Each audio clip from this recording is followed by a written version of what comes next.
Hey everybody, and welcome to a forgiving wild ride with Steve-O.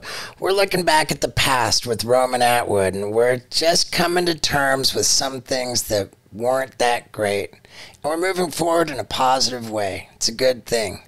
And speaking of forgiveness, man, my wiener does not let my girl off the hook for 1 second after I chew up my Blue Chew tablets. There is no forgiveness. When I chew up my Blue Chew tablets, my wiener has declared war with Lux's vagina, and that's how it is. Now, what is a Blue Chew tablet? It's a delicious, chewable tablet that contains the same active ingredient as both Viagra and Cialis, except they only cost a fraction of the price.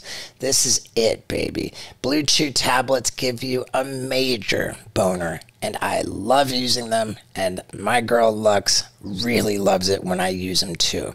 Now, of course, they do require a prescription, but fortunately, when you go to BlueChew.com, you easily and quickly consult with one of their medical providers right there on the website, and you're taken care of very fast with the Blue Chew tablets in the mail. What's even better is that Blue Chew loves the listeners of the Wild Ride podcast so much, they're ready to give you an entire month's supply of Blue Chew tablets completely for free. All you got to pay is $5 for shipping. I mean, you can't beat it. I love it. I swear by it. I think you're going to love it too. So go to BlueChew.com and use the promo code Steve-O to get an entire month's supply of Blue Chew tablets absolutely for free. All you pay is $5 for shipping. You and your boner are going to thank me. So hop to it and let's get into it. Ladies and gentlemen, Roman Atwood. Hey guys, dude, listen, I don't lose sleep for a lot of people. I was freaking pumped for this, man. Like, so stoked. Well, dude, I was itching to get you on, and here we are on my tour bus in Ohio, and you reached out. I was thrilled, super thrilled. It's such an honor. And dude, I couldn't even believe it. I was like so excited. I texted you, wait till you get a load of the tour bus, and I sent you a picture of our setup, and you said, I watched Dave England take a dump on that table. I did. It was like the last thing I watched. And I'm like, whoa, dude, Roman's actually like watching. That was at the end of that episode. Dude, of course, man. Dude, it's crazy, man. What it's a sick really setup. rad.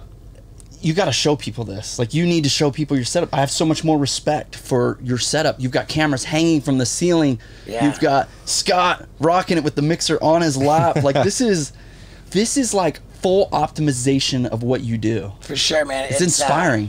It's tripod free these days, which I'm super stoked on. That's so cool. And I mean, yeah, it's a piece of shit RV, which we've disguised as a tour bus, and we have problems with it all the time. But I love to hate it, and I fucking just love it too. That's the RV life. Yeah. They fall apart. That's what they do. But it looks dope. There's no discreet bus here. This is like... Dude, I go back and forth on regretting the obnoxious wrap with my face and name all over the bus. We got a custom-made LED sign on the door that says, "It's not okay to knock. Please do not disturb." That's it, but the rest is so welcoming. You know, since some people knock. Oh, have we already had knockers? We've had knockers. Wow, okay. But the sign wasn't on. Yeah, those lot lizards, man, they can't resist. That's exactly it. Yeah, resist a good tour bus. It's all good though, man, because when we're driving down the road and we hear like bum bum bum bum, like all these people honking. It's rad. Everybody knows. There's no way you don't. It's like... It's really rad. But, so, dude, when was the last time I saw you? It was, like, 2015 or something? Gosh, no way. Has it been that long? What was it when you did the P video with Bobby Lee was in it, too? Oh, the Bobby Lee P video. Dude, your insight on editing really impressed me when we made that P video. Yeah, I was like, yo, Roman, I want to steal your idea and do the fake peeing with the water bottle. Yeah. And I remember you helped us turn that around and get it out, like in the shot it the one day and it can put it out the next day. I feel like we came out here when you balanced the ceiling and the drop of the water on your blog. we dropped a knife from the ceiling into my mouth on your kitchen island. Yeah, right here. Yeah. We've actually done more than I thought. You've been here maybe a couple times. I've been here a couple times because I don't think that was the new house. I think that when we dropped the knife into my mouth, it was the old house. Yeah, for sure. I don't think that you could drop a knife from a ceiling into your mouth. Sad times, man. Sad times. I think YouTube's become considerably more sensitive since then. You also taught my boy Noah how to juggle, which was cool. He's 17 now. Wow. Yes, sir. He is a man almost. And wow, yeah, dude, you keep cranking out kids like it's not just I'm a little human factory. He's your oldest, right? He is. You had him when you were 21? Yeah, 23. How old are you now? 39, man. Wow, dude. 39, Yeah, we're the man. same age. You're 39? Yeah. It's insane, man. Time is evil. And especially evil when you watch your loved ones growing. My daughter turns 5 tomorrow. Wow. And it's the most precious thing in my life. And she's so excited to turn 5, and I'm just heartbroken. So I just want her to stay 4 forever. Man. Crazy. So yeah, time's evil. It goes fast, man. Yeah. Now, I remember that you, at a certain point, like being that you're like the godfather of vlogging, right? I mean, there was you and Shay Carl. Yeah, Shay was and, earlier. Casey Neistat. Casey crushed it. That you guys were all doing it like. Yeah, you had like the Jesse Wellens and the early the early guys were like the Shay Carl, the Charles Trippy. They were like the OGs, you know. Right. And I kind of, I jumped in and happened to do well. I mean, dude, it's insane because I remember like the whole prank, phenomena was going on in year 2013 when I met you guys. And you were just committed to doing the daily vlogs as well, and the vlogs just took off, and you just were over the pranking, right? It was the most risky move I did because coming from nobody and all of a sudden you're this big prankster on YouTube, that's like, you think it's your jackpot, that's your gold, that's where you're gonna live forever. And I remember making the call to my management and to YouTube, like, hey, not only am I going to move to vlogging, which was a crazy risk, I'm going to go PG. And I went family friendly. Yeah. From rated R to family friendly was so risky and scary. And I remember uploading sweating, like I was freaking out. Yeah, and in hindsight, the timing of that was so beautiful. Like, you just kind of stepped away from pranking before that whole ship just fucking... I saw it coming, and I really... I can't take that much credit, but I really seen something coming. It was becoming so saturated, and it was filling up with so much. And I could see YouTube starting to crack down a little bit. And I was like, guys, you got to evolve. Like, I warned everybody. And, the vlogging stuff, it was so fun to me. And it was also really who I was. I got to really be me. Pranking sometimes was awkward for me. I didn't always feel comfortable. That's why I had guys like Vitaly and Dennis and these guys that loved going out there and doing crazy crap. Yeah. I was like a cameraman and an editor, really, at the end of the day. It's like filming my life, my wife, my family was like, that's actually who I was. So it felt real and good. Right, and by going PG, I mean, God, that just changes the whole dynamic on the business side of YouTube, right? I mean, for me, the ad revenue just has always been like borderline negligible because like the stuff I put out is not family friendly. And it is what it is. But didn't you start like a whole YouTube network to like your own MCN kind of a thing, a multi-channel network? I didn't, but Shay did. Shay Carl had the big network. Maker. He started Maker, yeah. I was with Maker. He killed it. Yeah. He killed it. You didn't do that? Were you talking about doing it or? No. I thought I remembered that. No, I probably had conversations about it for sure because in my like rise, that was the thing to have. So I absolutely probably discussed it, but you know, once Maker sold, it was like the Did Maker even? Oh, they sold to Disney. Yeah. And then after Disney got it, didn't it just dissolve and fail? And I don't remember hearing about it after that. I don't know if they changed it. I don't know. They bought it for like 500 million, right? I think It was some crazy number. some crazy number that made Shay Carr a very rich man. And I think that as far as, I mean, we're probably losing listeners by talking about the business of Maker Studios, but I think it just straight failed and didn't turn into anything. I think it just disappeared. Yeah, and some of them companies buy out threats too. Like if it was literally like could be threatening their content or viewership, Right. it's like shelf space, right? Like you Right. buy the competition. There's an upcoming drink. You're taking my shelf space. We just buy it. I think that's been the model of like the UFC. They've bought all these fight organizations. Yeah. So was doing daily vlogs for you kind of like what Casey Neistat was talking about? Like if they weren't in your like script, you couldn't hang out with them, you couldn't do certain things with certain people. He said like he would be insulted by someone saying, "Hey, let's go out to lunch," like and not film it. Like what?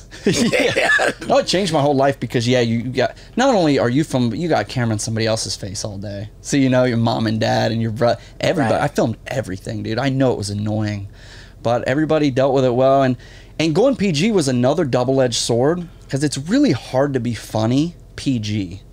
It's for me. It's easier for me to be crude and get that those dad jokes are just funnier when they're crude.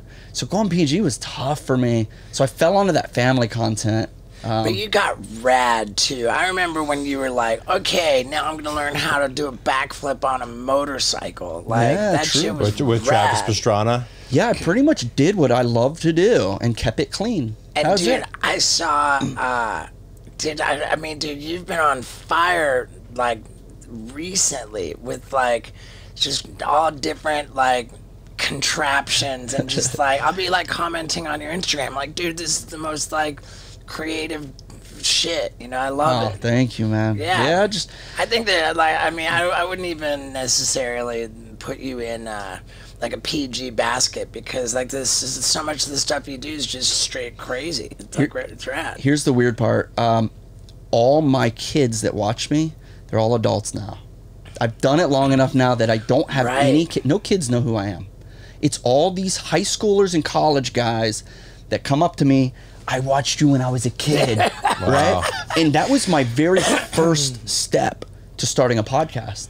I realized I'm still making this kid stuff. I'm still blowing up RC cars, and I don't have anybody watching it anymore. They want real life. They want business advice. They want to be inspired. They want to learn how to live life.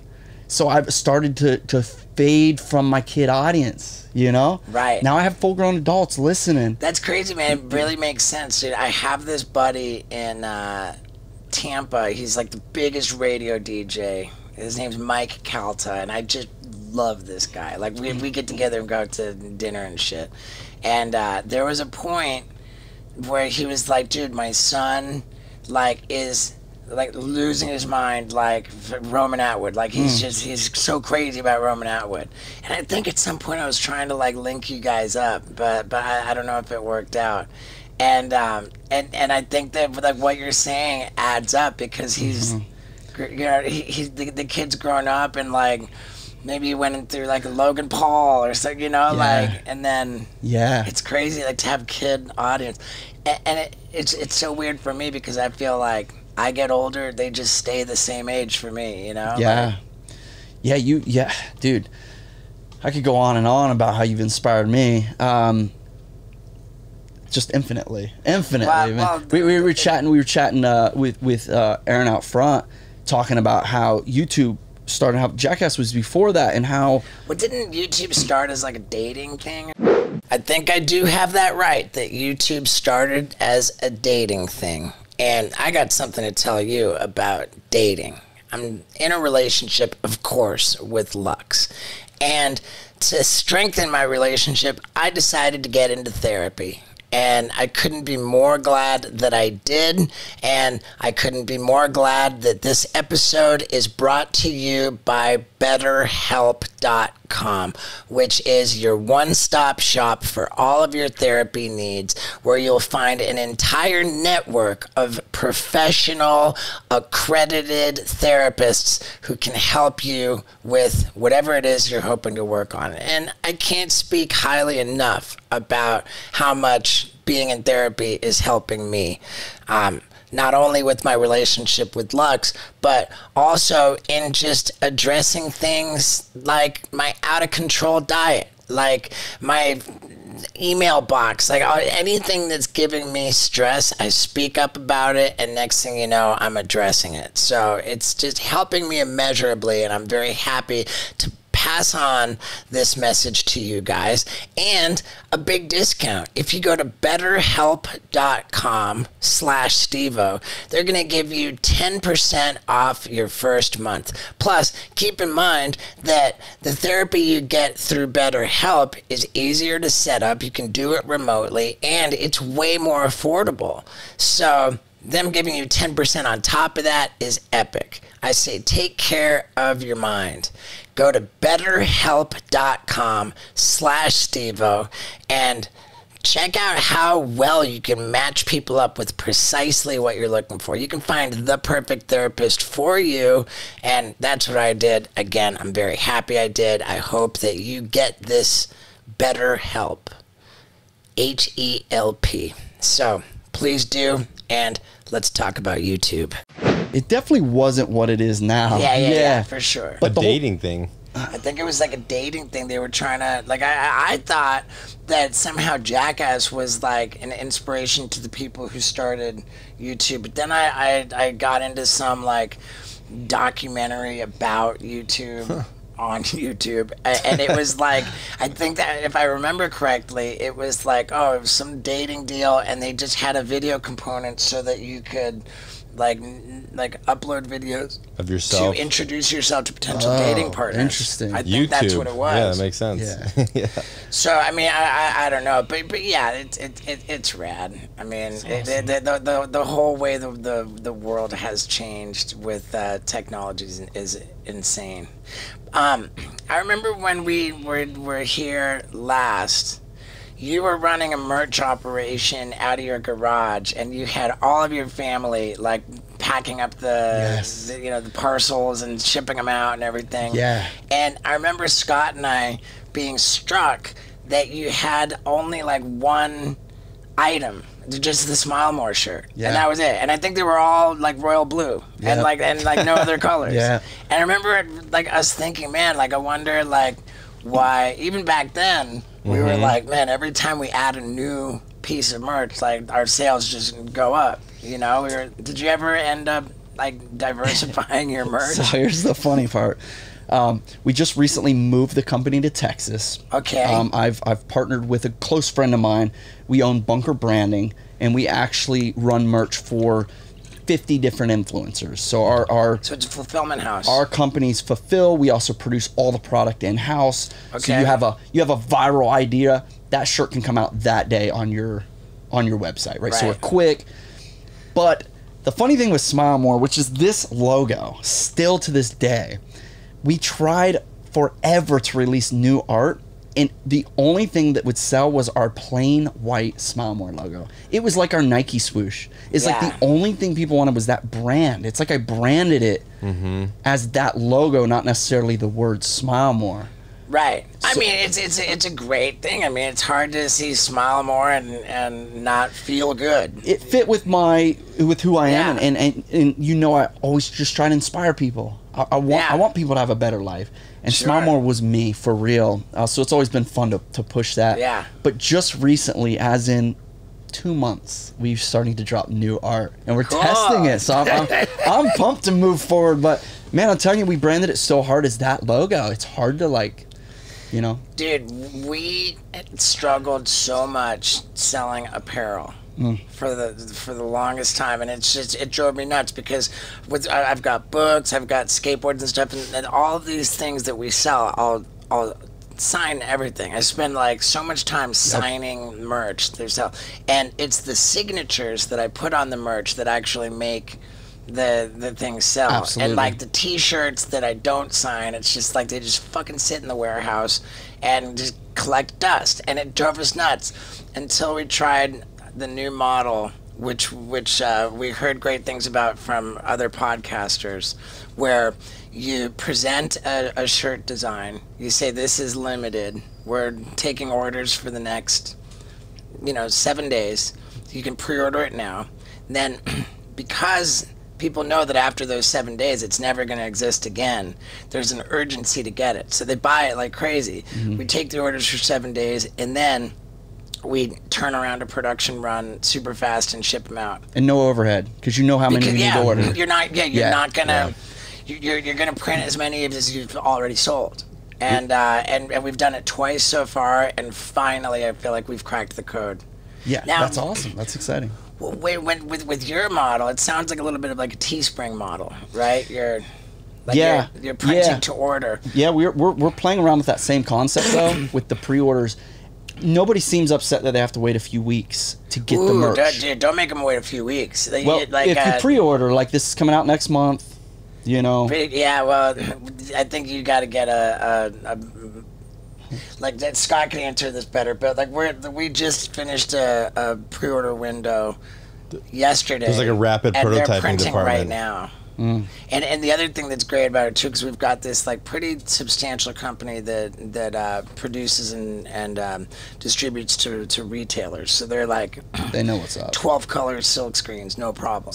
Like Sweet. huge. Yeah, it looks like a photo. That's amazing. Yeah, huge operation. And what's good about that is that it's not like heat transfer bullshit. We're turning it around. We're printing every fucking pre-ordered shirt like today, and they're all like high-level silkscreen, and we'll have them out with 7 days. That's awesome. 7 days? What? yeah. Obviously, speed is everything. Right. With the signature thing, you remember when I filled my house with those plastic play balls? Sure. I fronted 40 grand for them balls, and at that time it was so hard for me to do. And I remember freaking out, like, how do I pay these balls off? Like, I need to capitalize on these balls. So I did the same thing. I'll sign everybody that places an order, I'll sign a ball. Wow. And it was like instantly $60,000. Like, we paid the balls off instantly. Everybody got a ball signed. It was just like such a fun story of like how well that signature worked. Yeah. And how quickly. It was like instant. Dude, were you broke at the time? Or? Well, I wasn't broke, but... Roman's been killing it for a long time. Yeah. But that video single-handedly changed my whole career, so it was before that. I certainly had the income to pay it, but coming from broke, I was always so scared to spend $40K for a wing. I have no idea if this is going to be a hit, right? It's like a risk.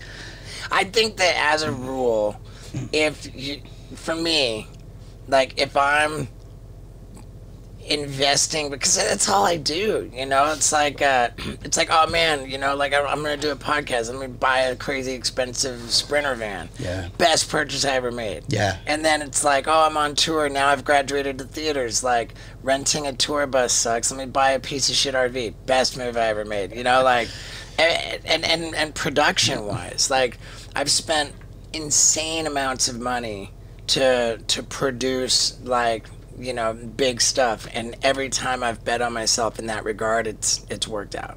I think anytime that you invest putting money back into your career so that you can give better quality like content, like stuff, like then it's always a good bet. Make your money make money. I was reading this stat today, the two most sexiest things a man can do is one, have like veins popping out of his arms, and it was like really attractive for women to see veins, and then another one is being a successful risk taker, like risking it and then like being successful. And also, and thank God he prioritized veins first. It's just those two things. It's pretty wide range.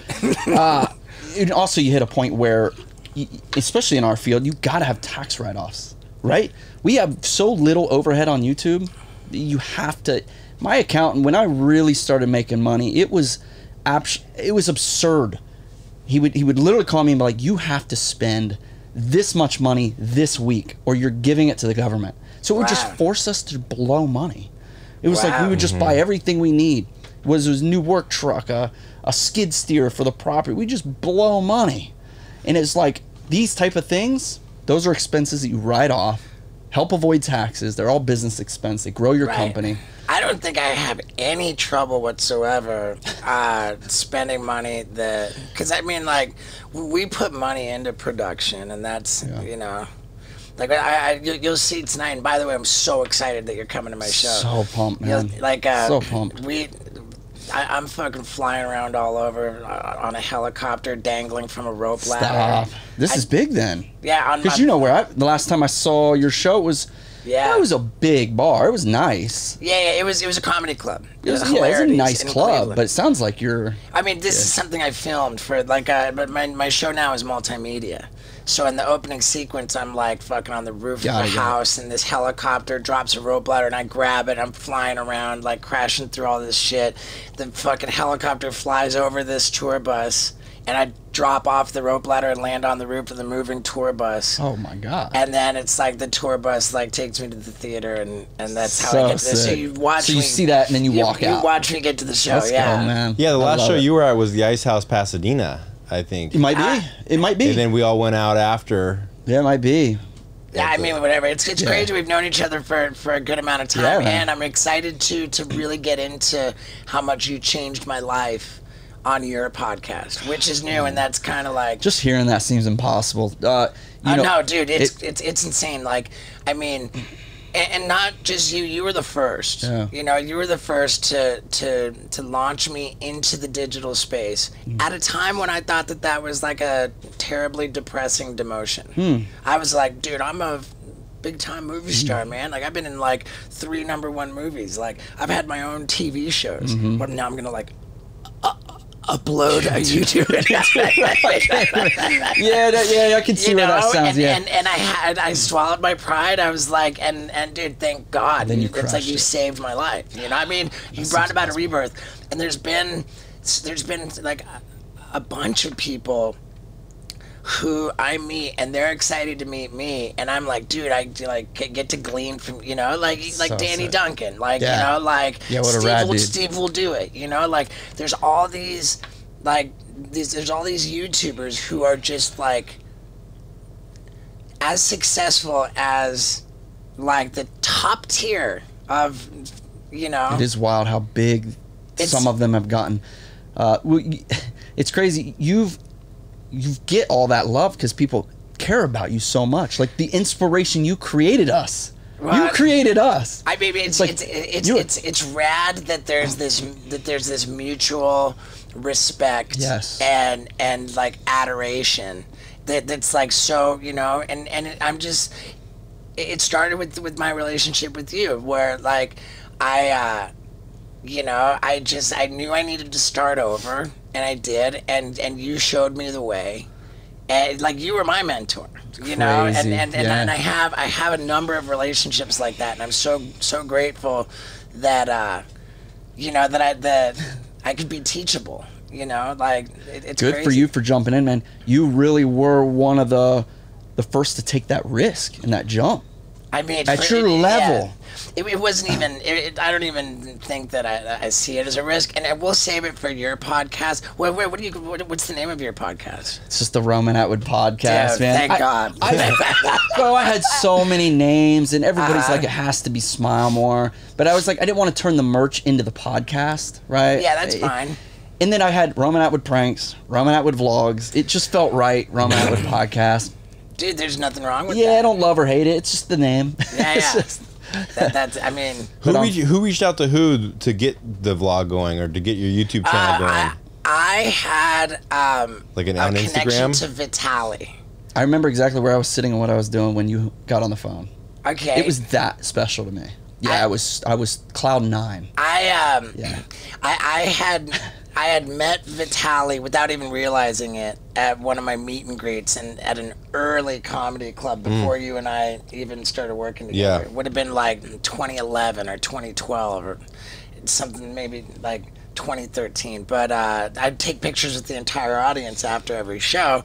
Vitaly just happened to be one of those people, and his YouTube channel just blew up with his profile picture was me and him from the picture at my show.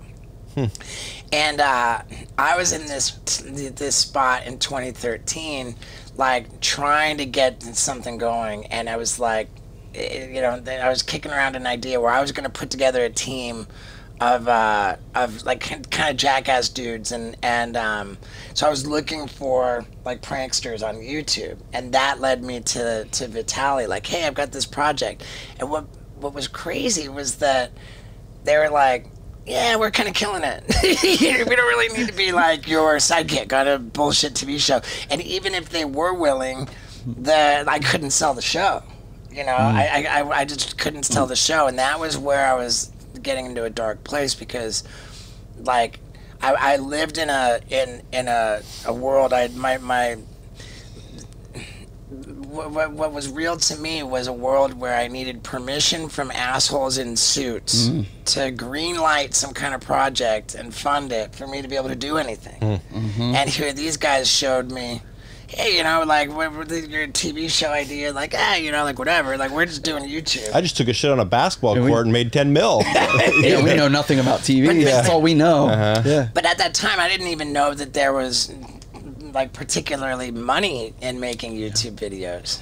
There was less at that time too. Like, yeah, we grinded for it, for sure. Right, for sure. But so in any case, I somehow got a hold of Vitaly to try to get him to be a part of a TV show. And at the time, Vitaly and Roman were just this duo, just crushing it together. Like, and they I made videos with each of them, well, with both of them for each of their channels, and they drove all of that traffic to my channel, and I landed on YouTube. Like, well, it was one of the most exciting things I got to do. Really? Did you hit rad. 1 million subs in? I hit over 100,000 subs in less than 24 hours. Yeah, which was wild, because that put you in the #1 most subbed for the day, right? I did something like that. Yeah, it was huge, but you hit 1 million quick, no? I mean, reasonably quick. Yeah. I mean, reasonably compared quick. to what we did. It's like brutal. But and then you were flying to LA to do YouTube? I was constantly back and forth from LA, like 2 flights a week almost. We were just... I got to believe that for your podcast now, that it's going to make sense for you to make some trips to just go out there and bank episodes. We're in the works of putting a little studio right now. Yeah, I mean, it's the only way to go. It really is. We're going to have to chase some people down for sure. Yeah, I mean, like Theo Vaughn's a good example of that. He moved out to Nashville, but he's in LA, like, shooting all this, just back and forth. And you can schedule it, like, strategically, so that you go in there and just boom, boom, boom, boom, bank 4 episodes. You're good for the month. Yes. You know, go out there once a month. And they media manage for you. Yeah, guests are the, you know, you want to... I mean, that's the deal. Yeah. Yeah, I'm stoked to be doing a podcast. I feel like I've personally fallen in love with podcasts, which took me a while. I didn't... You know, I'm a YouTuber. I make YouTube videos, the short form content, and I slowly started listening to podcasts. I'm like, I get this. Dude, it tripped me out when you said that you listened to, that you saw the Dave England really? thing. Dude, yeah, like... kidding me? Yeah, man.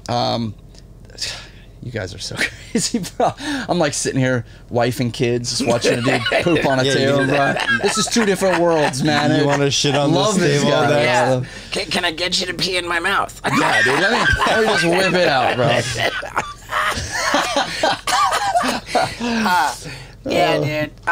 But I say it all the time that I was like super resistant to the idea of jumping on the podcast bandwagon, just because I had been annoyed so many times by the question, "Will you be on my podcast?" Interesting. And I was, you know, it was like, no, I don't want. Every fucking asshole has a podcast. No, I don't want to be on your podcast with no fucking audience, wasting an hour of my time to talk to 3 people. No, that's not something I want to do.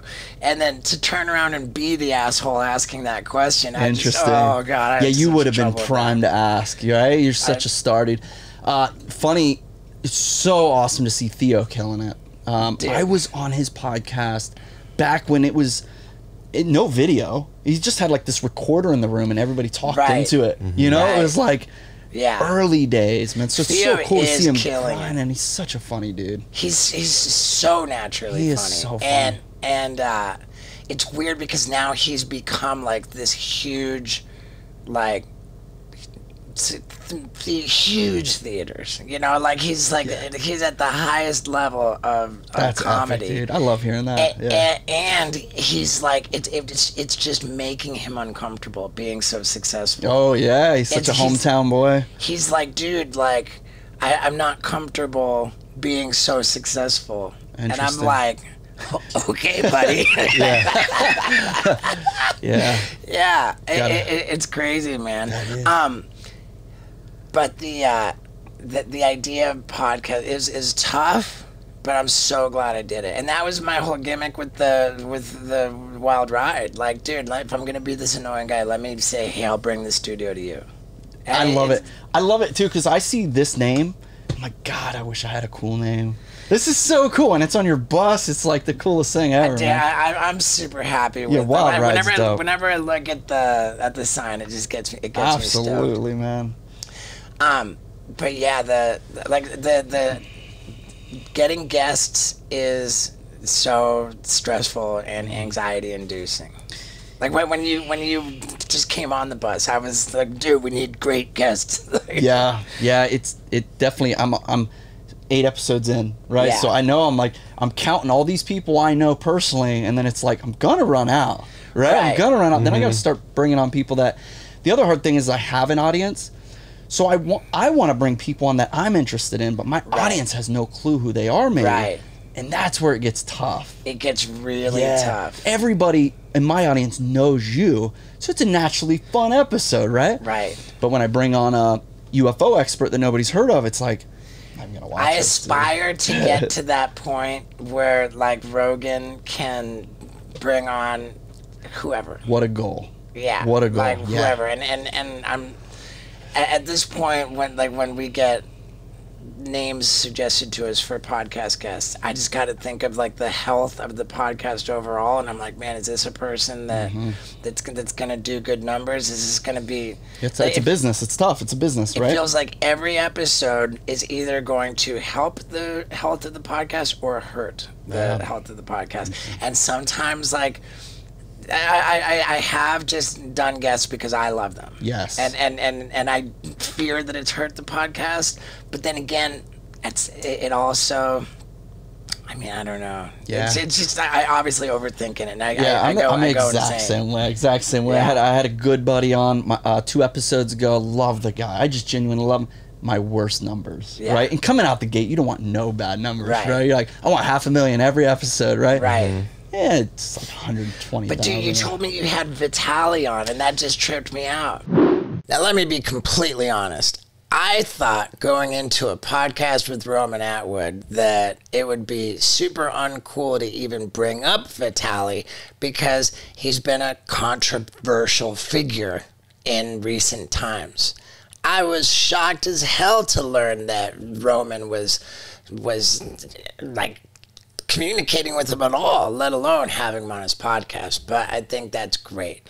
And you know what else I think is great is just being healthy, man. Taking care of your health, knowing what's going on with your health, which I do with my Whoop band.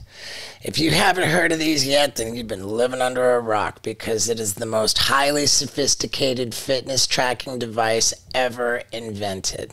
It works with this cool app on your phone, and it tells you so much information about how much you're sleeping, what kind of sleep you're getting, how many disturbances you have, how much time spent in different stages of sleep, how your heart's pumping, what your respiratory system's working like, how much oxygen is in your blood, like what kind of exercises you're doing, how well you're recovering from the exercise. I'm telling you, it goes on and on and on. Whoop is where it's at with fitness, man.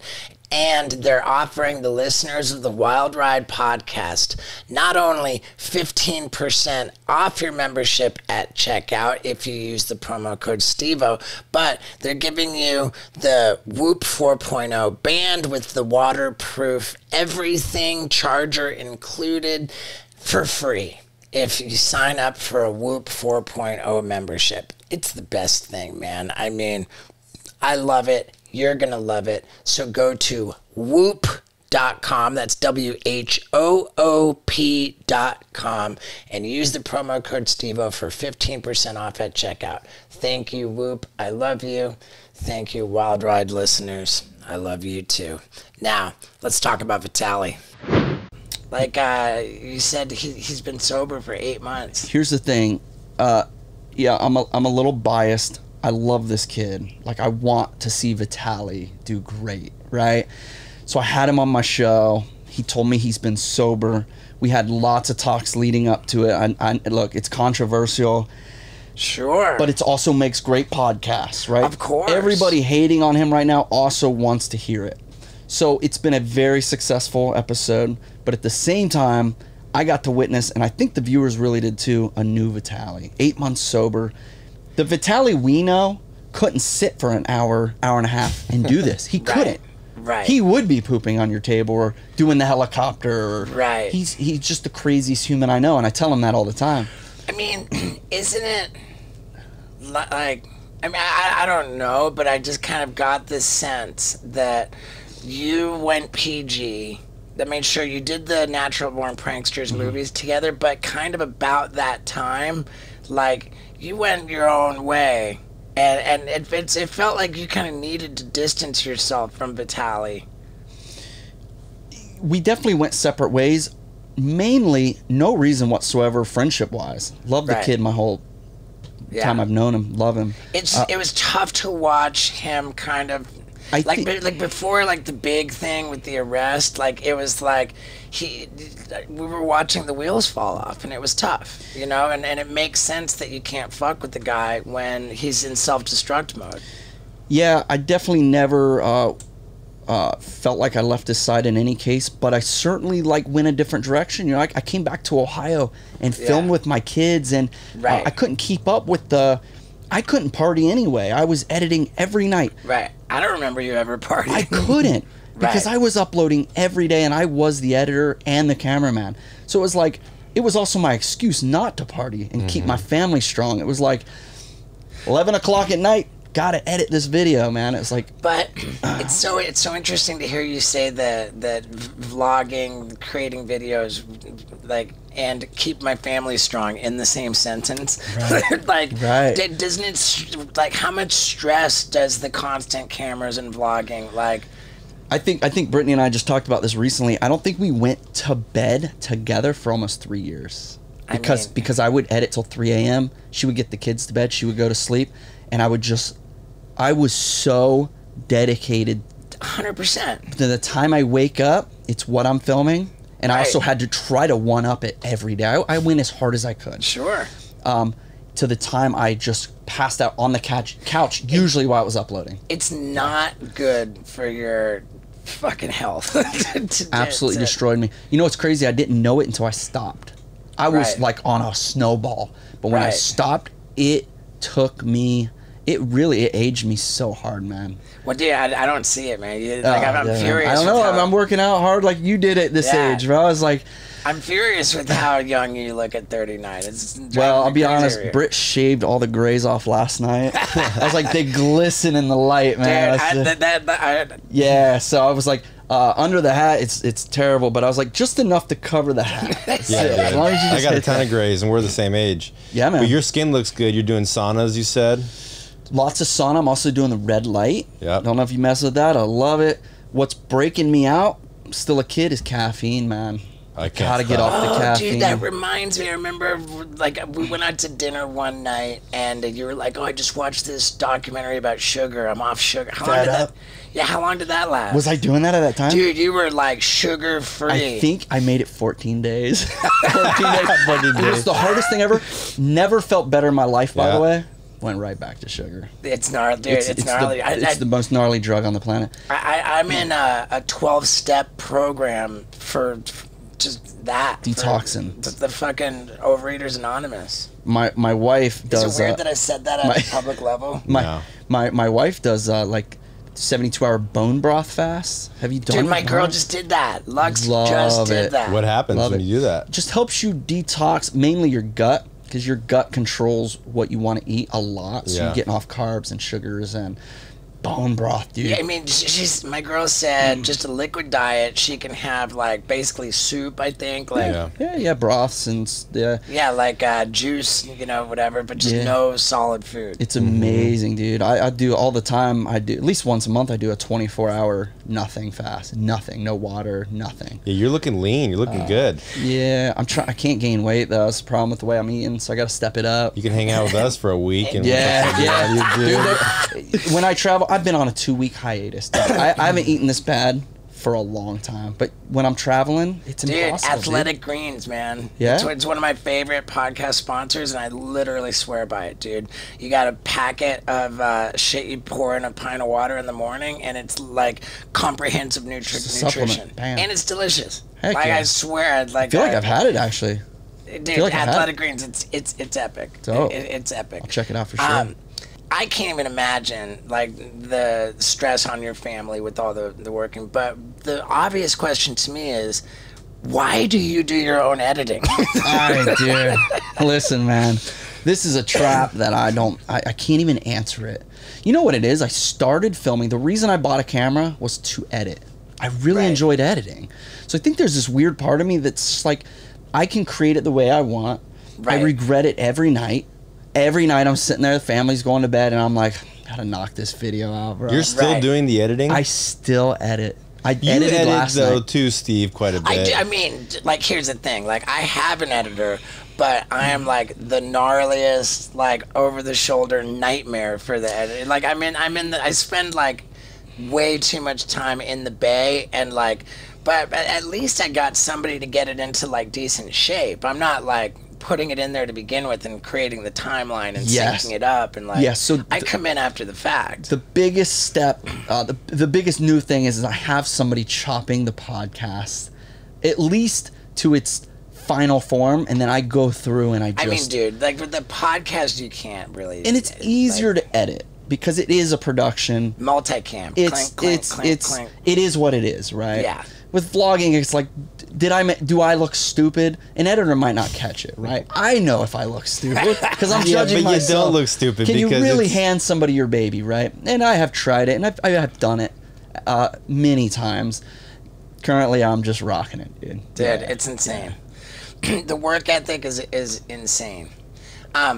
Now, let me ask about this fulfillment operation, and because this is our wheelhouse, dude. We love it. Sweet. We have 2 warehouses down in San Diego. It started as one, and we were just doing great, so we needed more space. We got the next warehouse over. Beautiful. And we call our fulfillment business Tight Box Packing. Tight box packing. I get it. we love it. We love it. And our aspiration was to be like a fulfillment center with third-party clients, kind of like a Ship Bob or like, you know, whatever. I think that now that we're almost 2 years into it, like the sheer volume that you have to do as a third-party fulfillment center is so staggering that and the technology you need to like start getting the software so sophisticated that it can handle multi businesses doing it. I feel us like kind of backing off of it. Like we love our clients. We've got like we fulfill orders for Tony Hawk, like, you know, certain stuff that he sells. Yeah. We've got like the Jackass guys, you know, even Dick House, the production company. We've fulfilled their merch. So that's like, huge. I mean, it's just not like... Well, there comes a point where it's like, okay, do we want to go ape shit on it and start getting clients, or do you want to keep it like it is in-house? And For it to make sense business-wise, we would need to have hundreds, if not thousands, of clients, we think, because... Holy smokes. I mean, right? You're talking Amazon now. Yeah, well, that like if we had about like 100 to 1,000 clients, like the thing about fulfillment, I don't know if it's different for you guys, but like you're gonna have to reinvest a lot of money in the technology, so you're constantly losing money, and you're buying more space, you're buying more equipment, and you're more equipment, but you're going into debt to grow, debt, get new funding, and then get a big payout by somebody to pick you up. Like that's kind of the name of the sell game. later. Yeah. I think that the other piece of it is that our model is we, like, all of our clients keep 100% of all of their, you know, there's no split. Wow. You know, we're just in the shipping business. No wonder you're in debt. Yeah. Well, Seems like a fine model you got there. The Teespring model is a little bit more middle of the road. Yeah. You know? But yeah, we love it too. But like, I just love it because it's like a fun clubhouse. It's so fun. It's so fun. You know, we did merch. We were diehard, do it all. My motto was keep it small, keep it all. It was like we keep it all in. We make all the profits. Our family's running it. It was it's just such a unique thing. And we did in this little building. It's like 700,000 orders. We moved out of that building. So it was to me a massive success. And we've just picked up. We've that building meaning your garage. My garage. We moved 700,000, just a hair under 700,000 orders with friends and family. What about the data? You know, because I remember when I was at Maker Studios, they did my merch, and they kept all the email addresses from everybody. Yeah, you true. know, like, so the data is like arguably the most valuable stuff. Data's gold because once you have that email list. Right. So did you keep just a hair under 700,000 emails, or? So we definitely had 500,000. Yeah, we had 500,000 emails. Yeah. And dude, this is the question I'm dying to ask, because how and why is it so goddamn expensive to hire somebody to manage an email list and send? What about sending out an email costs so goddamn much money? It's so expensive, right? Especially when you get into 500,000 emails. Like these companies charge crazy amounts to. They have you profit off them though, right? It's like I mean you should I don't know about some people get pissed off at, like, you know. I'm so protective of my audience that, like, we hired a mass email guy and he was just like, oh yeah, I'm gonna throw a shirt on here, like we're gonna buy my shirt. And I'm like, dude, I cannot send out an email to a mass audience without giving them some piece of content, something about it that's like makes them glad they opened it. So I just would not let anything go out until I had the piece of content ready, and I'm just too busy to be thinking about. So we'd go a whole month paying this guy so much money and not even send out any emails because I didn't approve anything. I'll be honest, we sat on our email list probably for 4 or 5 years before my brother came to me and he said, you should be sending emails. I didn't know what it was, dude. We're literally learning as we go on all this stuff. Same exact thing. You pay a fortune to send the emails. We would go 6 months without sending an email. Like we just wouldn't. And you'd be paying for this email list.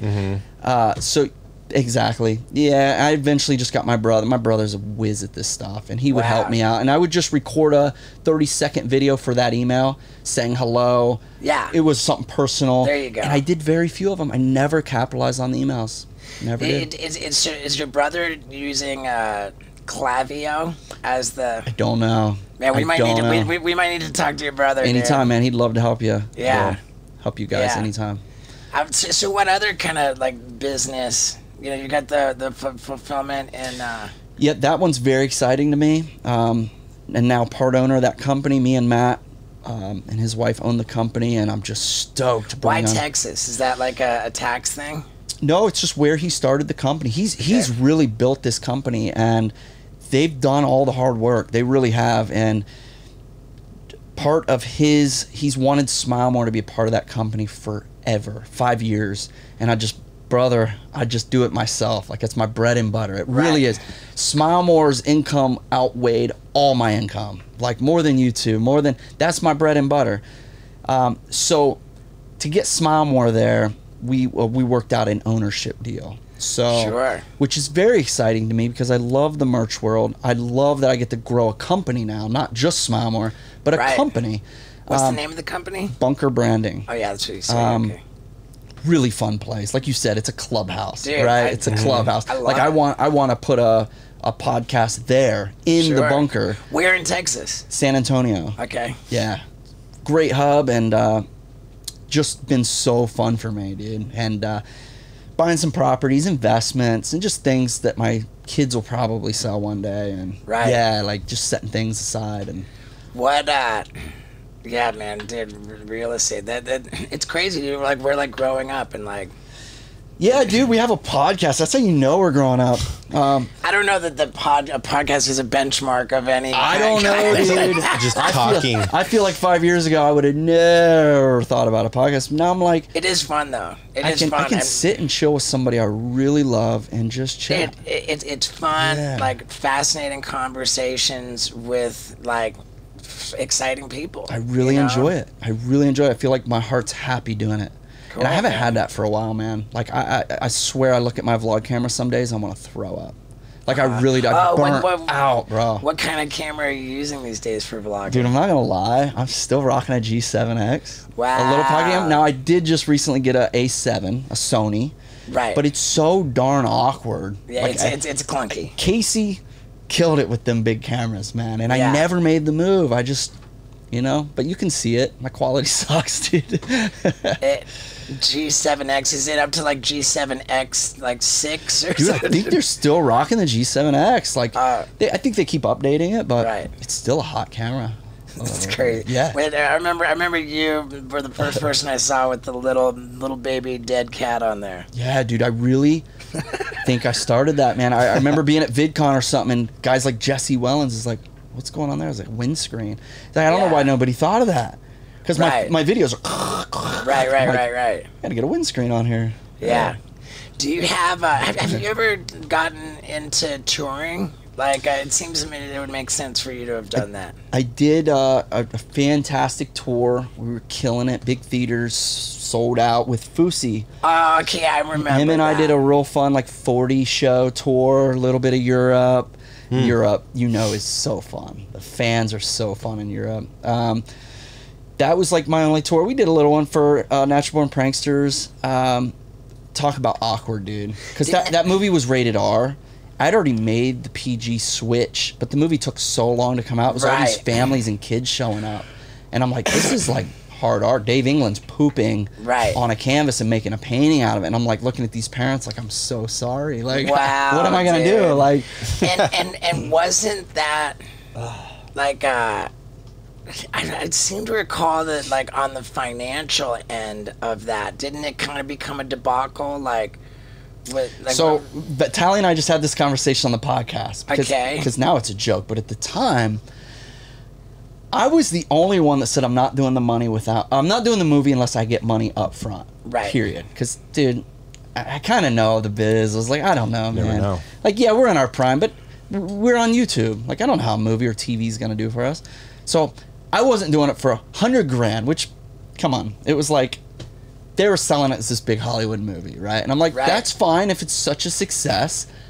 You guys take the back end, just give me the $100K up front, you know? So that's what we worked out, and Dennis and Vitaly ragged me so hard, bro. Like, you're the biggest idiot, blah, blah. Long story short, they both got $0. Wow. So now it's a fun joke. Vitaly's like, you're the only one with a brain now, you know? And but yeah, I wasn't asking. In that biz, it just what was wasn't. the budget for that? I mean, that $100K compared to what the budget had to have been like. That's a good question. I think it was good million or two, 1.5 or something. Yeah. For us, it was a fun budget. Right. How was it working with Barry Smoller? You know what? I loved Barry. He was our Jackass guy. That's right. That's right. So you like, smart move for you to make that movie to take our. We were poaching hard, dude. No, but I learned a lot. At the end of the day, I just learned a lot. It was a fun experience. And it was cool to be able to pull up Netflix or something and see my movie. That's cool, right? Mm-hmm. But at the end of the day, my YouTube was way more successful, and it wasn't like. It's tough. I think the sense that I got was that you're putting so much into YouTube that to try to make another project, it's like one's going to suffer at the hands of the other. Absolutely did. I remember my vlogs dropping about 100K an episode by the end of the month. It was a big drop. And I remember that being a huge issue. I was like, guys, this is a sacrifice for me. YouTube is what do you call it? A jealous god. Yeah, yeah, they'll take from you fast, man. That's what Danny Trejo said. That fighting like boxing, you know, or in any like combat sports. It's a jealous god. Like where if you think you're gonna like, you know, if you think you're gonna be trying to have a movie career or something, you know, like that, you take your attention away from fighting, and then your fighting's gonna. Yeah, fail. I learned quick about, you know, my daily vlogs became the gold. Uploading every day, 5 million a pop. If I did anything, you got to 5. I remember every day. I remember seeing your fucking vlogs, and I remember for some reason it was like 2 million, like within 24 hours. Yeah, when that was the impossible. That was like, we're never getting bigger, and then we were getting to 5 to 6 mil a day. God damn. It was a nightmare. But I had 24-hour police officers here at this house for 5 years. 5 years it was maybe $1.5 to $2 million I had in security. Wow. Yeah, dude, it was wild. That's insane. It was an absolute nightmare. Where I'm at right now is a very happy place. It is. I know it sounds crazy, but it's a very happy place. It's chill. It's like we have a nice audience that loves to hear us. And I think I've always felt like, you know, for me, like I've been sort of big enough of a, you know, success to live comfortably, but I've never had like paparazzi chasing me. You know, like I can breathe. I remember coming out and you just bought your place. Yeah. And the day I got there, they published it. And I'm like, what a nightmare, man. Yeah. I'm like, I can't even imagine. But I think a lot of my security and this stuff comes from having little ones, man. Sure. Having my kids. Like, I think if it was me and the wife, it's like, we'll defend ourselves. But I did not take any risks, man. Yeah, dude, like, that's great. Full security, really just at home. Yeah. You know, especially with me traveling so much, it was just like, whatever it takes. Like, whatever it takes. Like, just to have peace of mind. So now, have you had enough kids? I ain't in Mexico yet, so you know she's not having another one, bro. It's wild because the age gap. Yeah, I literally keep starting over. My oldest is 17. My newest is 1.5. Wow. So I have this wide range, and I have a beautiful 4-year-old and a 10-year-old. And it's the greatest thing in my life, but it is a wide range of humans. You know, I have every age. It's like... How's, like your relationship is... Dude, it's crazy to see your Instagram, like you're all dressed up, like you going to church on Sunday, like you're dressed up like that, or like... I love church, man. I do. I've found so much joy and peace and just hope in my life through it. It really has helped me a lot. And I didn't grow up without it. I watched my mom and dad become part of it, kind of in their 30s, 40s, and I watched them quit drinking, quit smoking, and I watched them kind of just be a good example. Maybe it was church, maybe it was just them aging, but I remember thinking, like, I really want that for my children and my life, and so going to a little church here and there, and it really connected with me. I fell in love with it, man. That's cool. Man, that's epic, dude. Fell in love with it, and just had some weird things happen in my life that maybe some would just consider coincidence, but I feel it's just pure blessing, man. Like, really the hand of God. Oh, well, dude. Like, don't, like... Yeah. I feel very strongly in activity behind the curtain. Love it. To which we are not privy, and how the universe is genuinely conspiring. There's something going on. Oh, dude, something going the on. hand of God, yeah. There's something going on. 100% the hand of God. And like, we could talk about this on your podcast, but I religiously meditate. I maintain an average of over 40 minutes every single day meditating for over 930 straight days now. No way. Yeah. That's beautiful, man. I spent like 600 hours meditating since 2019. What do you do when you meditate? Is it real It's peace? mantra. Is it very... quiet silence, are you mantra. praying? He edits.